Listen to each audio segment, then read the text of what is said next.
The iPhone Air is, to a degree, exactly what we were expecting. Apple's thinnest iPhone ever, measuring just 5.64mm. It feels light, balanced, and durable thanks to a grade 5 titanium frame and ceramic shield glass. In the hand, it is sleek and refined. I have been using my sky blue unit for a week now and it is still turning heads. The 6.5-inch Super Retina XDR OLED display is excellent. It is an always-on display that supports ProMotion, HDR, and brightness up to 3000 nits. It is slightly bigger than the iPhone 17's screen, which gives apps, text, and videos more room to breathe, and it looks great whether I'm scrolling TikTok, watching HDR videos, or just browsing outside on a sunny day. iOS 26 feels tailor-made for the Air with its new liquid glass design that looks striking and complements the physical build. Messages now support custom backgrounds, typing indicators, and polls, while the phone app and visual intelligence get useful upgrades.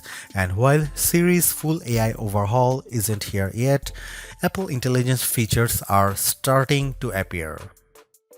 The biggest trade-off comes with the camera setup. There is just a single 48-megapixel camera lens on the rear of the phone. It produces sharp, natural-looking photos and impressive portraits, but you will miss the flexibility of a telephoto or ultra-wide if you are used to them. The selfie camera is excellent too. The Apple's center stage smarts for automatic, wide, and ultra-wide framing, and dual capture is genuinely fun. Performance from the A19 Pro is snappy and smooth, and it capably handled everything I threw at it, though the phone doesn't get warm during fast charging or heavy gaming. Battery life is decent but not class-leading enough for a workday, usually 6 to 8 hours of use, with my best stretch hitting around 10 hours away from the charger. Power users may want to invest in the $99 MagSafe Battery Pack, which matches the phone's slim profile and adds about 65% more life, but it is an added cost. The iPhone Air isn't the best iPhone for photography or endurance, but as a design statement, it's a gem. It feels like the most exciting iPhone Apple has released in years, and while it costs more than the iPhone 17 with fewer cameras and shorter battery life, it delivers value in other key areas. Apple unveiled the iPhone Air at its September 9, 2025 awe-dropping event alongside the iPhone 17, iPhone 17 Pro, iPhone 17 Pro Max, AirPods Pro 3, and 3 new Apple Watches. The Air, though, stands out with its entirely new design and is a whole new category of iPhone. It starts at $999 for 256 GB of storage, or you can bump that up to the 512 GB for $1,199 or 1 TB for $1,399. The iPhone Air is an eSIM only device worldwide and comes in 4 colors: sky blue, light gold, cloud white, and space black. I've been testing a 1 TB iPhone Air in sky blue. Apple will officially launch the iPhone Air on September 19, 2025, but it's up for pre-order now from the company's online store, authorized retailers, and carriers. If you are following the Apple rumor cycle, we were all expecting an ultra-thin iPhone to be released, one that would potentially go thinner than the iPhone 6 or 6 Plus, be more stunning than the iPhone X, and offer a truly refreshed look and feel for the iPhone. The launch event's awe-dropping tagline set the bar high, and the iPhone Air cleared it with room to spare. It's not the first ultra-thin phone. The Galaxy S25 Edge measures in at 5.8mm, but it still feels as stunning, sleek, and sexy in my hand right now after living with it for a week as it did during my brief hands-on session following the launch event. It feels as exciting as the iPhone X in that it might give us the playbook for the modern iPhone going forward, or at least show us one half of the purportedly incoming foldable iPhone. The photos released by Apple and even those shot by me for this review only do it partial justice. The iPhone Air is the best representation yet of Apple's vision for an iPhone that's just glass. It weighs in at just 5.82 ounces or 165 grams, fully justifying the Air moniker. Much like the iPhone 17 or even Pro Max, it feels balanced, not too top heavy, not too bottom heavy. It's Goldilocks ergonomics. I don't know if I'd quite call it awe-dropping, but the thinness is the part that gets people excited. At its thinnest, the iPhone Air is 5.64mm or 0.22 inches, and the plateau only jutes out of a bit more. I was instantly wowed, and over the course of a week, I have really become accustomed to this look and feel for an iPhone. While conducting some testing over the week, I showed it to my brother and sister-in-law, who were both visibly impressed when holding it. They asked about durability and were a little stunned at the overall feel. Then came the questions about battery life and the camera, both of which I will address below, and whether the USB-C port was thinner. On that last point, it is still a regular USB-C port, but to fit it in this frame and get in this small, Apple's design team started by 3D printing a custom one. And given how thin this phone had to be, Apple went back to grade 5 titanium for the shell and sides of the device. To further enhance the looks, it has a polished finish. My sky blue review handset is different from the MacBook Air and iPad Air colors of the same name. It is a bit lighter and pastel-like. I really like it, and the Air also comes in light gold, space black and cloud white. While the innermost layer of the iPhone Air sandwich is made of that strong titanium, which can bend slightly under pressure but is designed to spring back, it's topped and bottomed with glass and glass ceramic, specifically Ceramic Shield 2 on the front and a Ceramic Shield on the back. The rear, like the iPhone 17, is mostly frosted matte glass, while the top bump gets the glossy finish. Apple says the Air is 3 times more scratch resistant on the front, so I've still been careful sliding this in and out of my front or rear jeans pockets, and the back is 4 times more crack resistant.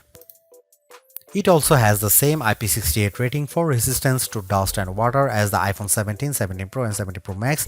It survived a light drizzle shortly after I unboxed it in Apple Park. The weather's been wet in my home state of Jersey, and the Air has shown no issues when being used in rain or surviving a dunk test. Even given the extreme thinness here, you still get the usual buttons you would expect on an iPhone. Camera control has been redesigned to live on the right hand side, and it's slightly thinner but about the same length as on other iPhones. The power or sleep button sits slightly higher on this side, with the action button, volume up and volume down on the left.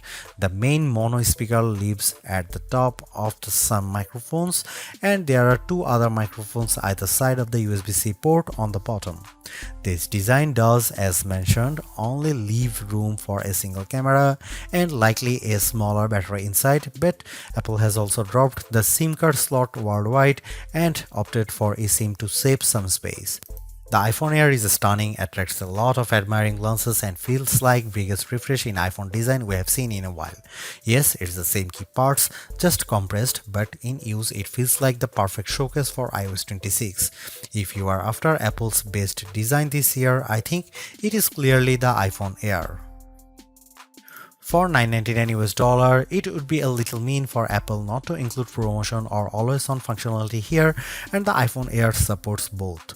As a whole, the screen is basically in line with those on the iPhone 17, 17 Pro or 17 Pro Max. The front of the iPhone Air is nearly all glass, except for a thin black bezel that turns into the sloped polished side. It's a 6.5-inch Super Retina XDR OLED display with a resolution of 2376 by 1260, which works out to 460 pixels per inch. It tops out at 3000 nits of brightness when needed, supports the white color P3 gamut and HDR, and features an anti-reflective coating. It also has the same dynamic island as the rest of the iPhone 17 line. In daily use, the display is really the main appeal here. On paper, it's 0.2 inches bigger diagonally than the iPhone 17 or 17 Pro, but it feels a bit more expensive. It offers more lines of text or a slightly expanded view when viewing a web page. Games or movies feel a little more like an event, and it offers a broad canvas for iOS 26. Lay two of these phones side by side and I think you'd have some idea of what Apple is planning to bring us with its long rumored folding iPhone, and it would look mightily impressive, but we are not quite there yet. And it's still smaller than the Pro Max. Colors looked punchy and vibrant, text was inky black and crisp, and it was a great display for daily use. I found that it got bright enough to battle the bright sunshine of California, the late summer sunshine of New Jersey and New York, as well as bright artificial lighting. I liked scrolling TikTok and Instagram Reels or watching a video on it, mainly thanks to the super smooth Pro Motion display. And iOS 26 with its liquid glass makeover looks fantastic here. I have a feeling that the design team at Apple knew the Air was on the roadmap when designing the liquid glass. iOS 26 is running on the iPhone Air out of the box, and as on any iPhone, announces itself with a hello on the first boot. You will get a sense of the new translucent glass-like nature of the software pretty quickly. It's mostly visible in how notifications refract over your wallpaper or up top with whatever is behind the element. I especially like the way the bottom menu bars look like this, although legibility can be an issue at times depending on what's behind the element. You'll also notice a difference if you use light mode or dark mode. The redesign is only a portion of iOS 26 as Apple's latest OS introduces a number of new features. I am keen to put many of the new parts of messages to the test with my friends and various group chats. With the latter, you will now get typing indicators and you can set a custom background for any message group or individual. This will, I have a feeling, be an especially tough test for legibility with the liquid glass components. You also have the option to add polls in group messages, which is a fun way to decide on activities or maybe pick a restaurant. The phone app is entirely new, though you can switch back, placing your favorites up top, and below that is a combined list of outgoing and incoming calls, missed calls, and even voicemails. It can be a lot to process at first, but after months on the beta, I am more or less used to it, although I have switched back to the original setup occasionally, as the new one makes voicemails a little harder to track down. You can also use live translation during calls, which can be helpful for international travel, and I especially like the wait on hold feature. Visual intelligence, which is engaged with a long press of camera control, is a bit smarter here and now identify events to add your calendar and integrate with apps that add support with the API. However, we are still waiting on the full AI-powered Siri, and many of the new Apple Intelligence features aren't front and center here. This is where the compromises necessitated by the iPhone Air's unfeasibly thin design begin. The iPhone Air only features a single 48 megapixel fusion camera on the back. It can shoot at 1x, a sensor crop in 2x, or a maximum digital 10x, but the quality falls off noticeably with the latter. I'll cut to the chase here. If you are after the iPhone with the best cameras or even just some variety for shooting, this is probably not it. Here are some camera samples of the new iPhone Air.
Powering the iPhone Air is Apple's A19 Pro chip, which is a step up from the iPhone 17's A19 and a slightly less powerful version of the A19 Pro in the iPhone 17 Pro and 17 Pro Max without the extra cooling technology. The A19 Pro here is a 6-core CPU with 2 performance and 4 efficiency cores, a 5-core GPU and a 16-core neural engine. It's goodly faster than the A18 Pro or A18 found in the iPhone 16 Pro Max or 16, especially with various elements of iOS 26 including specializing a wallpaper and in everyday use. Compared to the standard iPhone 17, I would say performance is about neck and neck. The A19 Pro is arguably being used here to help regulate performance temperature. I did notice the iPhone Air heating up during the first few days while it was still indexing and charging, especially from 0% to about 50% before cooling as it slowed near 80%. It also warms up when multitasking with demanding apps at times. For example, if I am on a call and launch a game like Asphalt 9, the area around the camera housing on the rear can get noticeably warm, though it cools quickly as performance regulates. The heat doesn't spread below the Apple logo, and a case like Apple's bumper or clear option helps keep it from your fingertips. Keep in mind that basically all the components do live in the plateau, including the silicone, so it makes sense that the area does heat up. When it comes to non-gaming tasks, though, the iPhone Air handles everything well and delivers strong performance while keeping cool. That was the case with my daily workflow consisting of calls, audio and FaceTime as well as mail, Gmail, Slack, Safari, Chrome, Edits, CapCut, the camera and the other apps. Even with creating a Genmoji or using Image Playground or another facet of Apple Intelligence, the iPhone Air didn't get especially warm.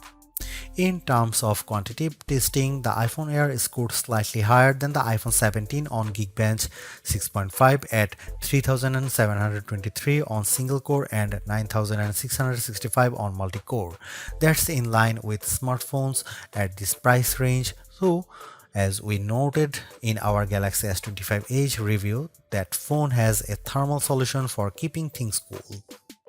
The iPhone Air delivers remarkable performance in a super thin and light design that's very durable. I especially like getting A19 Pro power in something this compact, but you have to make some trade-offs for the steep $999 price. You get only a single rear camera, which means no telephoto zoom, ultra-wide or macro shots, and while the Air's battery life is solid, it's a few hours behind the iPhone 17 Pro Max.